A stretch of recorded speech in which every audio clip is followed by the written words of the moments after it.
maganda kasi medyo maganda yung opening, no? Kasama natin si Miss Billy and of course, Miss Michelle. Kaya, Michelle, Billy, can you join me here?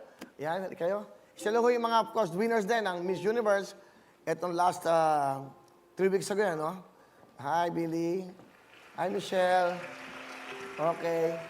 Sit down. Hello. Billy, bumati ka muna sa lahat. Again, ang hirap pong bumati ng magandang hapon, pero bilang nandito na po tayo, welcome to Tutok Tuwin Wawa Win, and I'm very, very happy to be here for the 4th time already. Thank you, Will. Doon sa Thank ano, so Will Tower yung Yes. tatlo, ay dalawa, and then nandito ka naman. And then supposedly si Michelle dapat magiging guest siya nung unang-una, no? Pero meron yata siyang event. Hi Michelle, Michelle Gumabaong. Hello po. Binabati ko po ang lahat ng ating mga kapuso. It's my first time dito po sa Wawawin. Nagpapasalamat dahil nagkataon na ngayon tayo lahat magkakasama. At kahit may pinagdadaanan nga ang ating bansa, nakakatuwa na may mga gantong programa, may ganito tayong pamilya na makakasama habang dumadaan tayo sa mga gantong pagsubok. Pag ganito yung mga dumarating sa buhay natin, meron tayo dating Undoy, may Yolanda, ito na naman, no? If you notice, every November dumarating yung malakas na bagyo, eh. Kasi I remember before, yung Yolanda, November 13 yata yun, eh. During the crown of si Ariela Arida, I think nagko-compete siya noon, eh. Kaya ano pag uwi niya rito, walang sumalubong sa kanya na isa because of that Yolanda, no? So, ano ikaw, Bill? Ano ba na-experience mo sa akin? Ako kasi nung mga panahon na yan, medyo bata pa talaga ako eh. So, nakikita ko lang sa TV, nakikita ko lang sa news. Iba yung reaction ko, iba yung hindi pa nagsisink in sa akin kung gaano kalala yung epekto. But now na I'm in my adulthood and nakikita ko firsthand kung gaano ka-apektado yung mga kababayan natin. And now na I'm in a position to help, syempre ginagawa natin lahat in partnership with the people of Miss Universe Philippines and Front Row and of course Wawawin family. Okay. Ikaw, Michelle. Pero I think may mga ginagawa kayo ngayon, no? Now?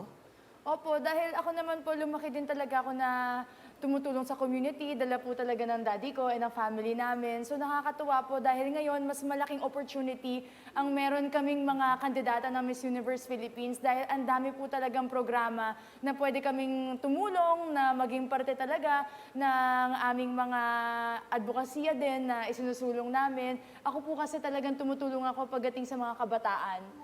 So, Especially in sports, no? Opo, sa sports, syempre, gustong-gusto ko po i-share sa kanila yung passion ko with sports dahil ako po nabigyan talaga ako ng sports ng napakalaking pangarap at pagkakataon para makamit yung mga pangarap ko na yon. So gusto ko po yun iparating din at ipadama sa ating mga kabataan. Okay. So, yung hindi nakakaalam, of course, yung hindi masyadong mahilig sa sports, very famous po siya, superstar yan sa volleyball. Volleyball. Galing mag-spike. Pero naglasal ka, di ba? Opo. Sa Lasal ka graduate. Opo, Lasal po ako Varsity? graduate 2012. But varsity. Opo, Yung ba yung varsity. during that time na nag-champion kayo? Opo, 3 po championship namin, tuloy-tuloy. Wow, kita mo nga naman, di ba?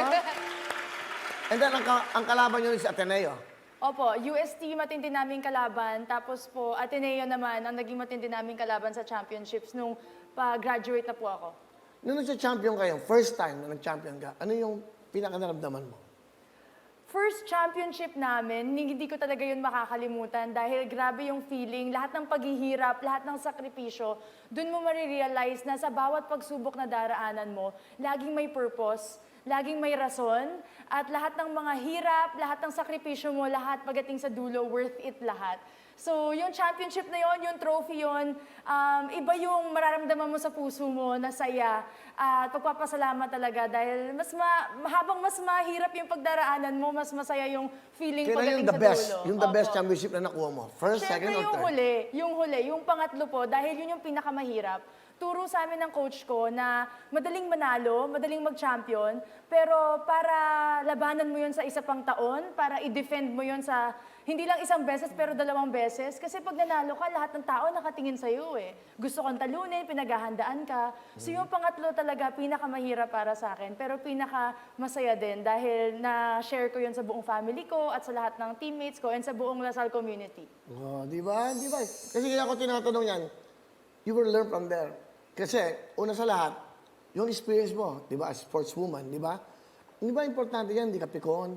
Di ba? Napipikon ba kayo? Meron din po, may mga oras na talagang tao ka rin lang, kahit gano'n mo paghirapan yung ginagawa mo. Pagdating sa dulo, pag hindi mo nakuha yung pinaghahandaan mo, masakit pa rin. Emotional Pero ka pa rin. magiging emotional ka pa rin, pero kailangan marunong ka mag-bounce back. Kailangan hindi mo papatagalin yung nararamdaman mo, marunong ka lumaban ulit. Pero before ka mag-Miss Universe Philippines, nagbinibining Pilipinas ka. And then, Yes. may title ka ron. Yes. Ano yung title mo ron? Ang title ko po back in 2018 ay Binibining Pilipinas Globe. Lumaban po ako sa Albania noong 2018 para po representa ang Philippines. Okay, and then why is it na nag-join ka ng Miss Philippines Universe? Bakit? May crown ka na eh.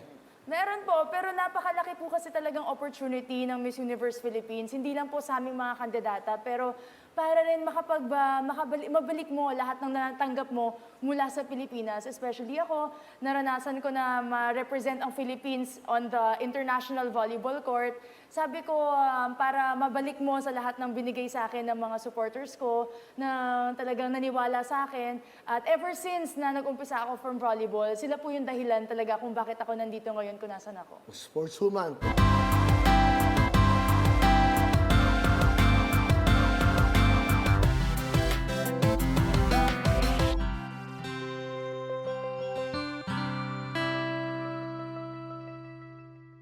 lang sa official YouTube channel ng Wawa Win.